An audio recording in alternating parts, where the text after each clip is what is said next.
Predsednik in kolegice in kolegi, to je zelo pomembno. Mi bomo namreč čez nekaj tednov obravnavali poročilo nadzornega odbora SODA in poročilo tudi, ki temelji na podlagi aktivnosti upravnega odbora SODA.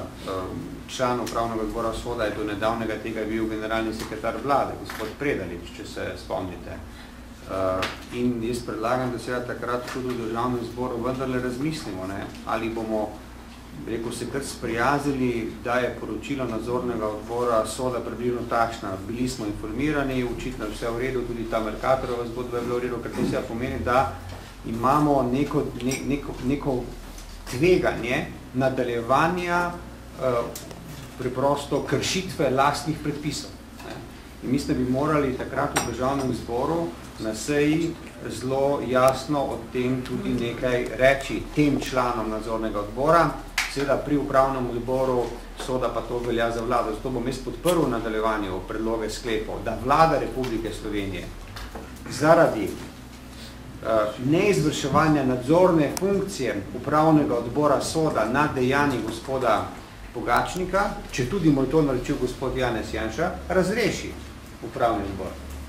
In seveda upravni odbor razreši gospoda Pogačnika. Enako kot bom predlagal, da vlada, to je bilo tudi predlagano strani treh poslanskih skupin, danes imamo nek podoben sklep, seveda razreši svoje člane skupščine KAD-a, ki morajo konsekventno seveda razreševati člane nadzornega sveta.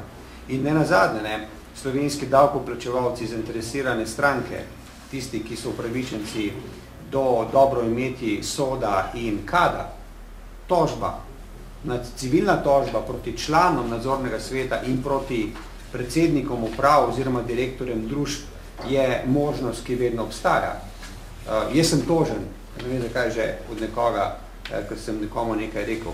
Tukaj je bilo oškodovano 200 milijonov evrov davkoplačevalskega denarja z dejanji teh posameznikov. Zato seveda mislim, da bi bil čas, da tisti, ki tako z lahkoto sprejemajo politična navodila predsednika vlade, vedo, da ne samo, da je to politično stane, da jih bo to v končni fazi lahko udarilo tudi po njihovih žepih oziroma po premoženju. In mislim, da bi morali pač v tej smeri tudi predsednik še v nadaljevanju ali pri sklepih ali pa potem pri samem poročanju v zvezi s poročilom nadzornega odbora SODA nekaj reči. Hvala.